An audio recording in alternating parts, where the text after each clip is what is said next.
سر جانوروں کو پالنا اسلام میں کیسا ہے؟ جیسے کہ لوگ خرگوش پالتے ہیں، پرندوں میں جیسے کبوتر وغیرہ پالتے ہیں، اور میں نے ایسے بھی سنا ہے کہ بکریاں پالنا وغیرہ سنت ہے، تو اس کے بارے میں ڈیٹیل میں نے ایک سوال کیا کہ جانوروں کو پالنا کیسا ہے اس کے تعلق سے.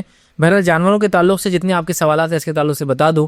جانوروں کے حقوق بول کے میرا ایک عنوان ہے نیٹ کے اوپر، آپ دیکھ سکتے ہیں بہت تفصیلی میں نے جانور کے کیا حقوق ہیں اور کون سے پالنے چاہیے کون سے نہیں، پالنے کا طریقہ، ان کے حقوق. بہرحال آپ نے سوال کیا تو مختصر بیان کر دیتا ہوں کہ جانوروں کے تعلق سے بھائی نے سوال کیا. دیکھیے جانوروں کے تعلق سے اگر انسان کو پالنا ہے تو انسان جانور پال سکتا ہے، ڈومیسٹیکیٹ بھی کر سکتا ہے، ان سے فائدہ بھی اٹھا سکتا ہے. ٹھیک، اسی طرح جانوروں میں آپ گائے، بکری، بیل، بھینس، اونٹ، ٹھیک ہے، یہ جانور سب بہرحال آپ کی سنت ہے. آپ نے اونٹ بھی پالے، آپ کے اونٹ تھی، اس کی سواری کرتے تھے.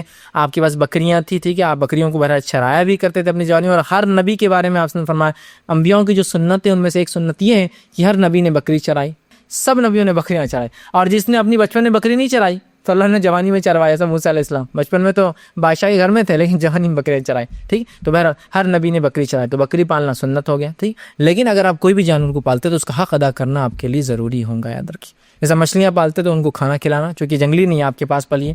بلی ہے، آپ کوئی دوسرا جانور ضرورت کے تحت کتا بھی پالتے ہیں، کچھ لوگ بھیڑیا بھی پالتے ہیں، حفاظت کے لیے ہوتا ہے کھیتوں میں جنگلوں میں، تو اس کا حق ادا کرنا، اس کا کھلانا پلانا، اس کی صحت، وہ تمام کا ذمہ آپ کا ہوتا ہے. پھر یاد رکھیے، تو وہ آپ کو اس تعلق سے بہرحال خیال رکھنا. اسی طرح اگر آپ پرندے پالتے ہیں تو پرندوں کے لیے کوشش کریں کہ ان کے اڑنے کا کوئی نظم ہو.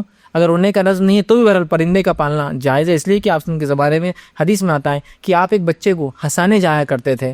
ایک مرتبہ آپ گئے اس کو خوش کرنے، اور اس کو جب خوش کرنے لگے تو غمزدہ تھا. آپ نے اس کے والدین سے پوچھا کیا بات ہے آج یہ بڑا غم سے ہے؟ تو کہا اللہ کے رسول اس کی ایک چوڑیا تھی جس نے پال رکھی تھی، وہ کل مر گئی، تو اس لیے غم سے. تو پتہ چلا چوڑیا پال رکھی تھی اس بچے نے. آپ نے یہ نہیں کہا کہ چوڑیا پالنا غلط ہے، کہا نہیں، اس کی چوڑیا مر گئی ہے اور وہ غم سے، تو لہٰذا چوڑیا بھی آپ پال سکتے ہیں. تو جانوروں کو بہرحال پال سکتے ہیں، لیکن جب بھی آپ جانور پالیں ان کے حق ادا کرنا آپ کے لیے ضروری ہوگا. جو بھی ان کے حقوق ہیں، کھلانا پلانا سب سے بیسک، ان پہ کوئی ظلم نہ ہو، ان پہ کوئی ستم نہ ہو، ان کو کوئی تکلیف نہ پہنچے، ان کو کوئی ایذا نہ پہنچے. اور ایسا لگے کہ ایسا ہو سکتا تھا پھر پالیے مت، سب سے اچھا ان کو چھوڑ دیجیے. ورنہ آپ پالیں گے اور اس کے بعد تمام تکلیفیں ہوں گی تو بہرحال یہ اچھی بات نہیں ہوگی.